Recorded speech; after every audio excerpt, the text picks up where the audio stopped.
What type of content works best on LinkedIn? Is it videos? Is it polls?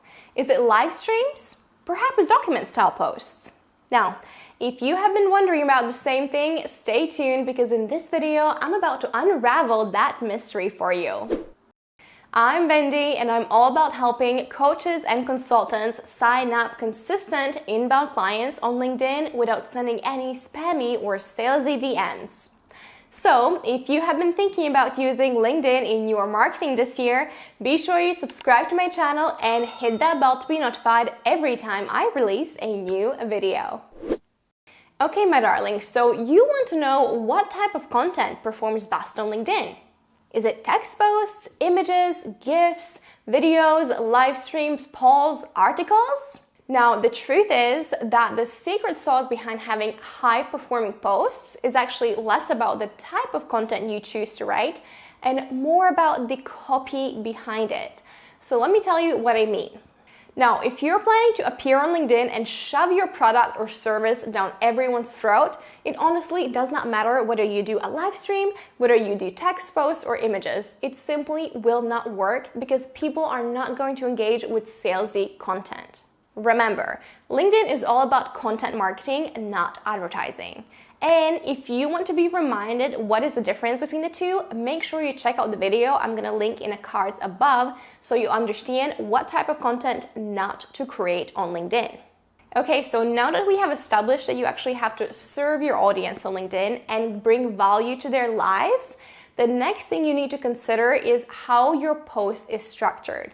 Because whether you're doing text posts, images, or videos, you still have to have the same formula and structure behind your copy. Meaning that your post should start with a very strong hook. So the first 1 to 2 lines of your post need to give someone a reason to actually read the entire piece of content. Because if you're not going to capture their attention at the beginning, the rest of the post does not matter because no one will click that see more button, okay? So number 1, you have to have a strong hook at the top. Then number 2, in the middle part, you want to be doing storytelling and coaching. So I always like to keep my stories humorous and give an example of something that has happened to me. And then at the end of that, I provide coaching and really leave you with some sort of a message of how to approach marketing when it comes to LinkedIn.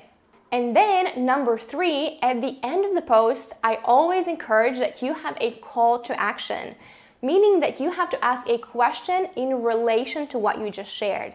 So for example, if I wrote a post about the benefits of cold showers, my call to action could be, have you ever tried cold showers before, or do you just love your warm and cozy bed? Okay, so then I'm gonna ask people to let me know in the comments their experiences, and this is how I get that engagement going. So by now, I'm hoping that you realize that it is less about the type of content you choose to do and more about the copywriting and storytelling behind it, because there are benefits for each type of content that you're putting out there. Videos will allow your audience to really connect with you on a deeper level, understand the type of a person you are, and build that deeper relationship. Now, live streams will allow for the same thing to happen. When it comes to images and GIFs, I love those to get your face in front of your ideal clients.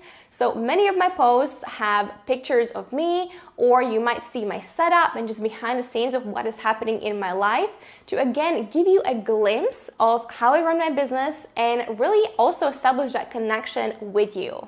Then we have document style posts, which I'm a big fan of because it encourages people to just scroll and see what is on the next slide. So we are pretty curious human beings, so this is one way of actually getting your engagement up because people want to see, okay, what's the next picture? What's the next picture? What's the next picture? So again, I actually love using carousel style posts or document style posts as LinkedIn calls them because they actually get people interacting. And if you want more information about those, check out the video in the cards above.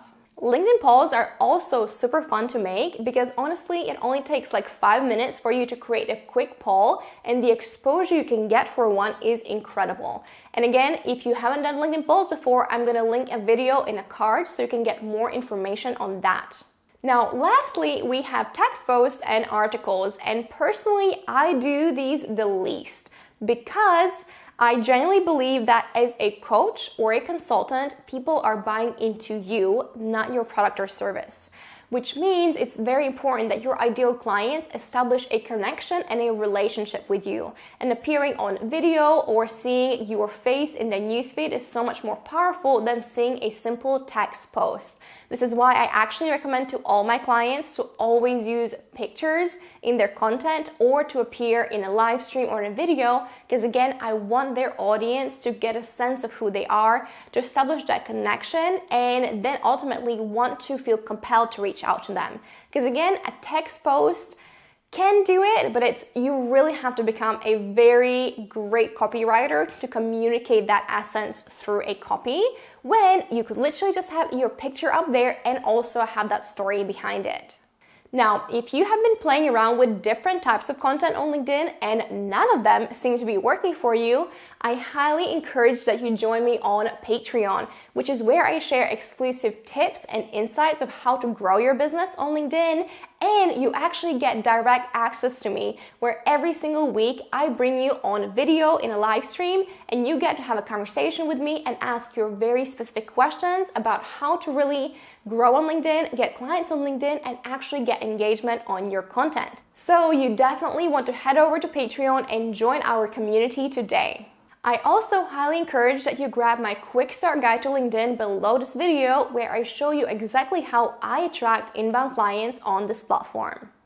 Now, as always, I would really appreciate if you could give this video a thumbs up, leave me a comment, and subscribe to my channel, as it truly helps me grow on YouTube. Thank you so much for tuning in, and I'm gonna catch you on Patreon.